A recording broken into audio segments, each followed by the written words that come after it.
When I was little, I didn't like climbing into my bed if my room was already dark.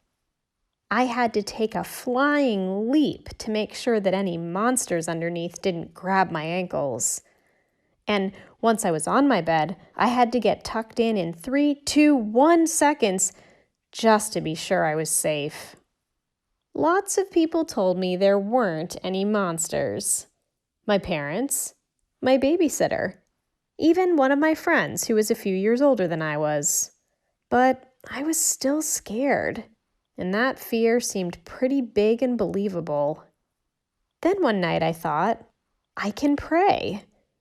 I'd learned in the Christian Science Sunday School that God, love, fills all space. There isn't any place, even under my bed, that isn't filled with love. So what about the monsters? Well, since love is here and there and everywhere, there's no room for anything bad. Not one single monster, big or small. So, the idea that there was anything in my room that could hurt me was nothing more than a mistake, an error.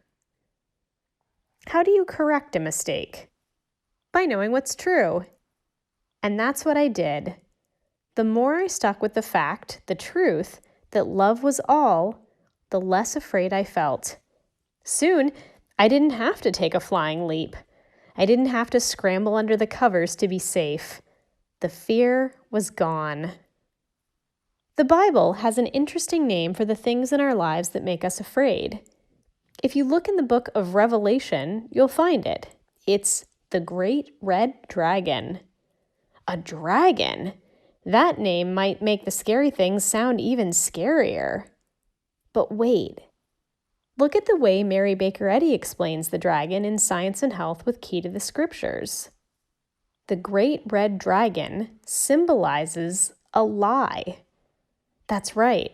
This awful, threatening thing, this monster, is nothing more than a big, fat lie. If it's a dragon, then it must be made up, like those monsters under my bed. Now, just like in my experience with my own monsters, sometimes bad things can look or feel pretty scary. For example, a bully could be a type of dragon.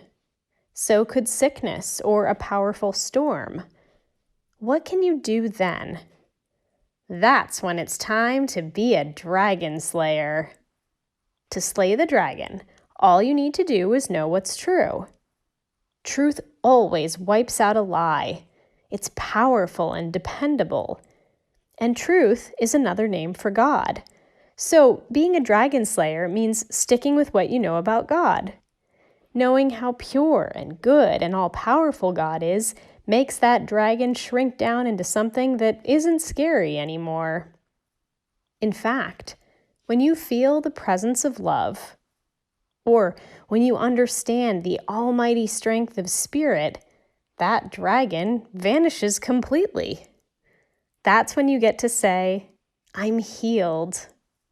Really, that's what it means to be a dragon slayer. It means facing down every scary or painful thing by praying and feeling God's power and presence.